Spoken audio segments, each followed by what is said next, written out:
Hello friends, I'm actually basically going from one vlog to another.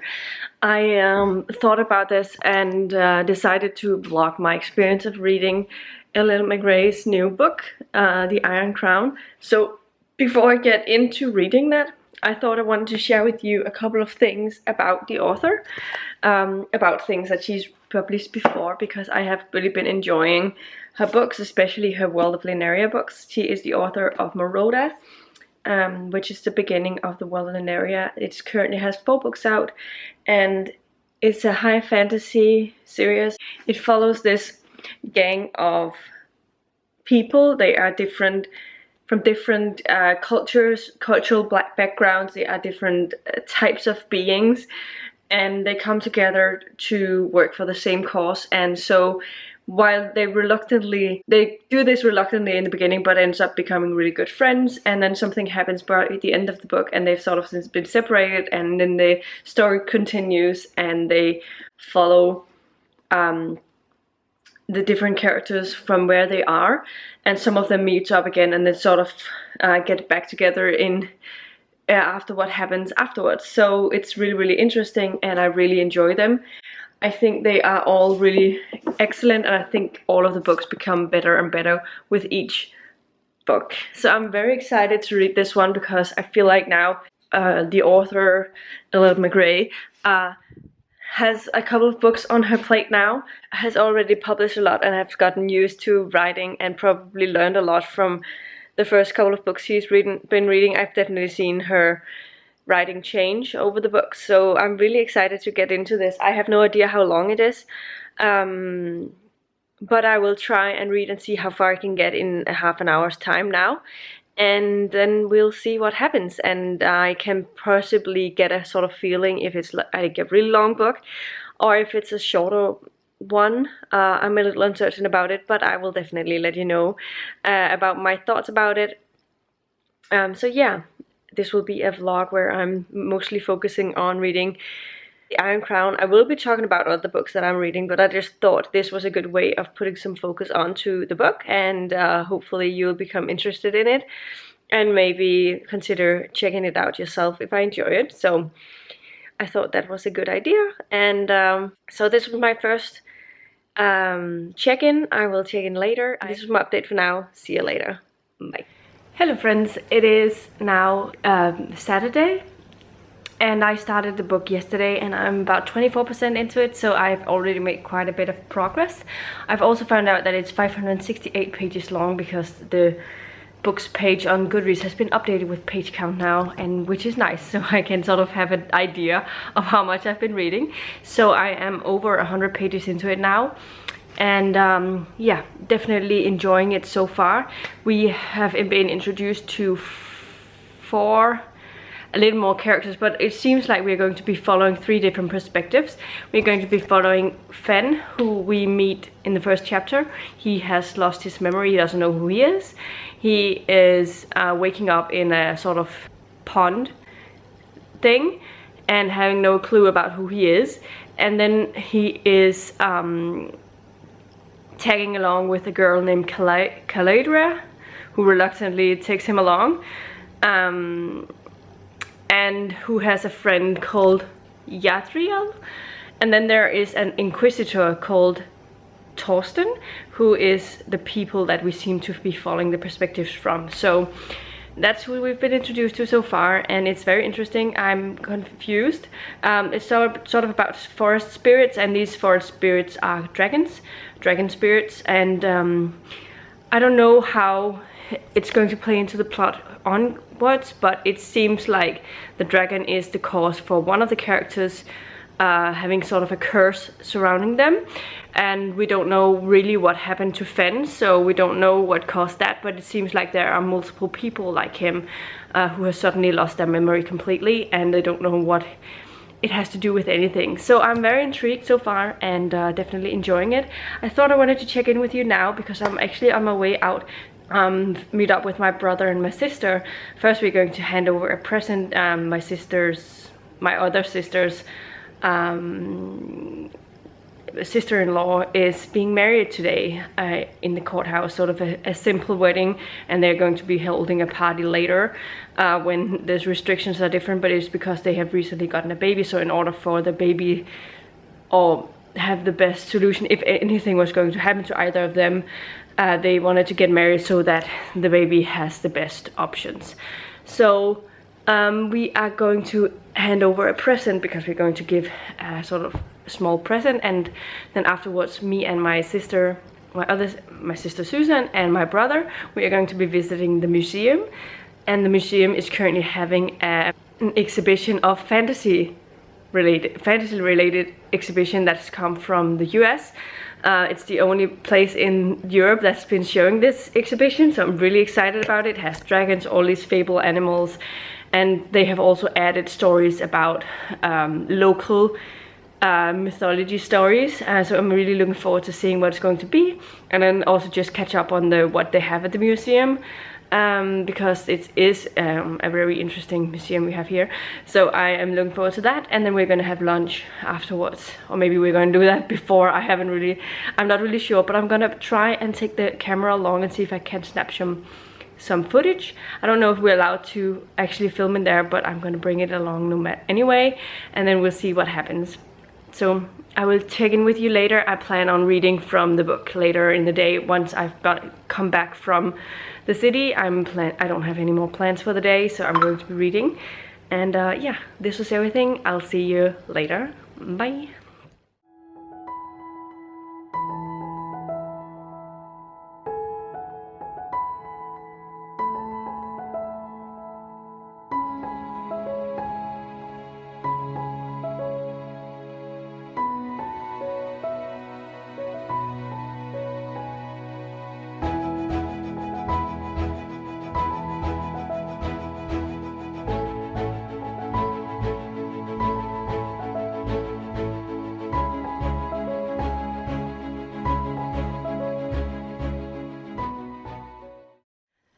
Hello friends, I just wanted to check in. It's Saturday, the next weekend. I don't remember last time I did an update, and I'm sorry about it. It's been a really weird week for me. I thought I would have finished it by now, but I am about 67% into it, and I am very much enjoying it. This has nothing to do with the quality of the book at all, but I have been in such a weird mood this past week. First up, also Monday was my nephew's birthday, so all that day after work I spent my time at my nephew's house, my sister's house, but he called it Busters hus. Anyway, that was a great day. He's 3 years old. I can't believe that he's so grown. He's just the cutest little thing still, and I can't wait to meet his little sister in June, hopefully. I don't think she's gonna go that much over this time. I hope not. Who knows if she's going to be early, but I really can't wait to meet her. And yeah, so Monday went fast and I didn't read anything except audios. Same goes with Tuesday and Thursday. Tuesday because there was like, I thought I wanted to watch the Eurovision semi-final thing, but I ended up watching a bunch of stuff by our own entry, Fyr Flamme. I love them to bits. I think they're so great people. They're just so nice and down to earth and so much fun, and I don't think that Eurovision was ready for them. And they were in the second semi-final and they sadly didn't get through.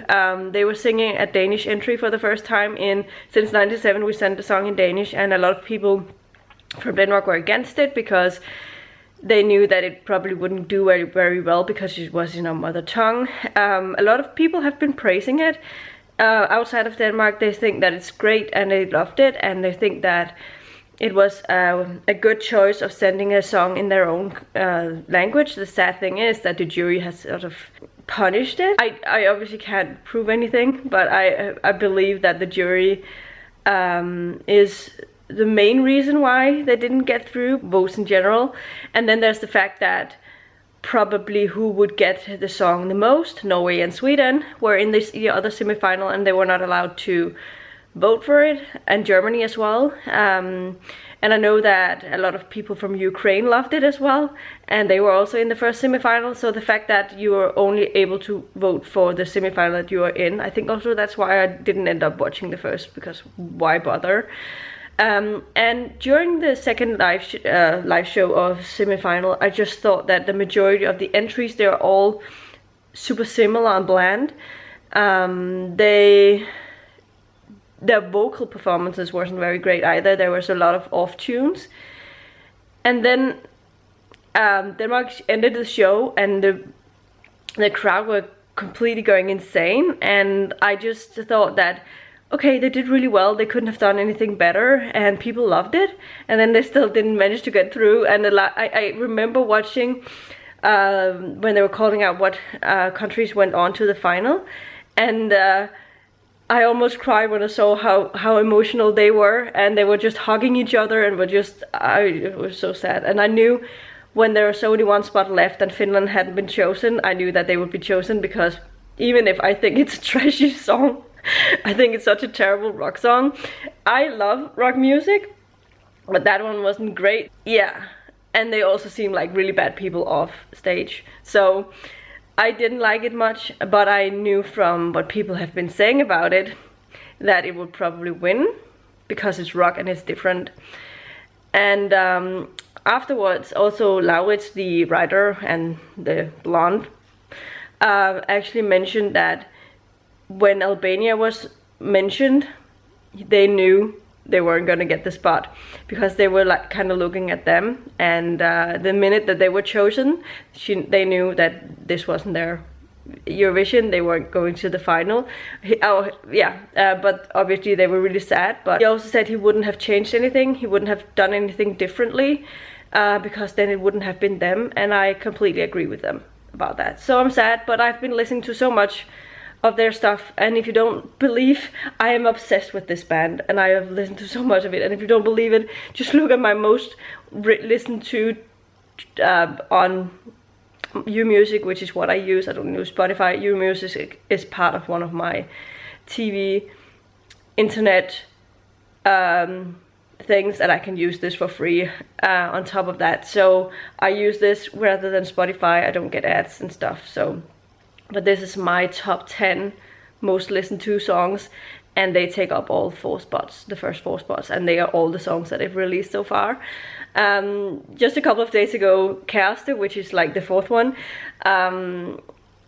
wasn't even on it. It was released 2 weeks ago, and I added it to my playlist, like I think earlier last week, I think. I just love all these songs, and it started out with Menneskeforbruger, translated Man-Eater, which came out I think late summer last year, and I loved it so much. And then they released, I think in December, Chameleon, I think, and that was even better. And then in Chameleon is my favorite of the songs. And then they released the Eurovision track, I think in February, and it's been like actually been played so much in Denmark before the Danish Melodi Grand Prix, and yeah, we still love them. So, and I'm sad that I know that a lot of people have been getting their eyes open, have their eyes open for this band, and that makes me happy. And I hope that they do a Denmark tour soon. I know they have 4 shows. 2 of them are sold out, I believe, and the one closest to me was sold out. Otherwise I'll have to go to Copenhagen, and I don't think that's gonna happen. I hope that they come to like a broader tour, so that I go through all of the cities, maybe some cities closer to me. Then I'm definitely going to go, because I love these boys so much. I am also an old soul, so I think the 80s vibe just works with me. You can also tell that like after Fyr Flamme, it's like Queen. And then we have a couple of McFly tracks on there, which is also not surprising. That's been my days. Wednesday I did read something of, I think I read like 10 or 15% when I came home from work. And today I've been reading like for an hour this morning. I'm hoping to read something now and see how far I get. I also have to go to get a PCR test in a couple of hours, and I have to go for a walk with my sister. We hope that it will not rain too much, because it's been dreadful weather the past couple of months, weeks at least. It's just like the worst, and all weekend is going to be terrible. This is a long weekend, which I'm really looking forward to, but I want to finish the Iron Crown today, because I am so far behind on my reading for the month, and I want to get in to read Lathe of Heaven and hopefully finish that over the weekend as well, and so I can start on my Danish fantasy book. I have already decided I'm not going to do Bookopoly next month, because there are a couple of readathons I really want to participate in, and otherwise I just wanted to catch up in June. So I have a couple of books that I'm like in the middle of. I'd like to finish them, and some books that I didn't get to in my TBRs that I'd really like to get to. So I'm hoping I can use, because both readathons that I want to participate in are like 2-week long ones. There's a little bit of an overlap between them, but there's not a whole lot of prompts on either of them, so I could still do it. And then the remainder I would just want to catch up. So we'll see what happens. I want to start reading now, and I will talk to you later.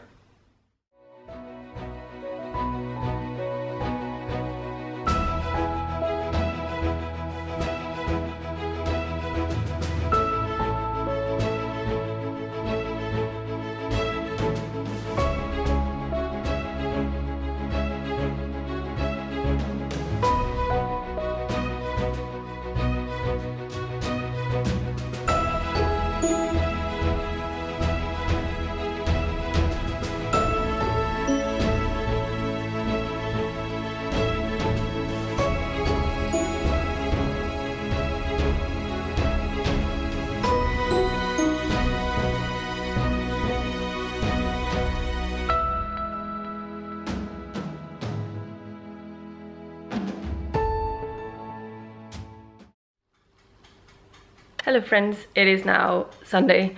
I just wanted to check in and let you know that I have now finished the Iron Crown, which was the whole thing about this vlog. And I finished it this morning, and I really enjoyed it. I haven't decided on my rating yet, but I'm definitely very happy with how it turned out and how it kept me engaged throughout the whole book. It follows, let's try and see if I can recap something of it. I'm just currently heating up some breakfast rolls, so I'm getting ready to get some breakfast. This is a book. It follows multiple characters. We're set in a world where this world is filled with these dragon spirits, and the dragon spirits can bless someone with their power, someone they deem worthy, and they can be, and then they are usually powerful and have some extra things that they can do.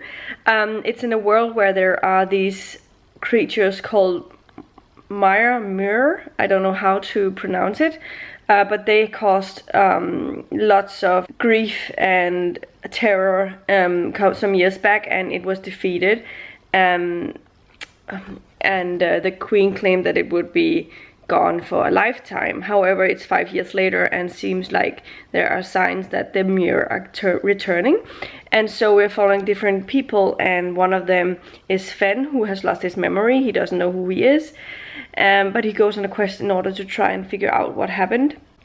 He befriends this girl called Yishil and Kalidra, who also has their own, they have to travel to a place as well, different places. And then we have a priestess who also finds that she has to help Fen figure out who he is, and figure out, because she believes that the answers will be able to help solve this war.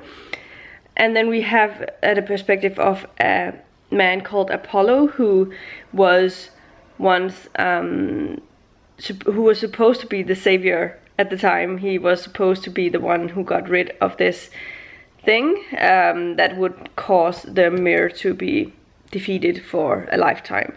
However, it's not. So he is sort of taken in to be questioned.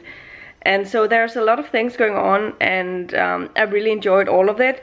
I don't know, I think I really liked Fenn, but I also really liked Apollo. I enjoyed figuring out who he was, and I'm looking forward to seeing him more in the next coming books. I also did really like Kalidra, but as time went, but the other two characters are probably my favorite, and I'm looking forward to seeing what would happen in the next one. It's definitely at least a 4 stars. I think I'm currently on a 4.5-ish stars, but I haven't made a full decision yet.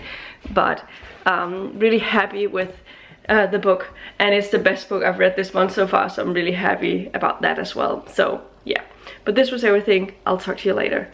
Bye.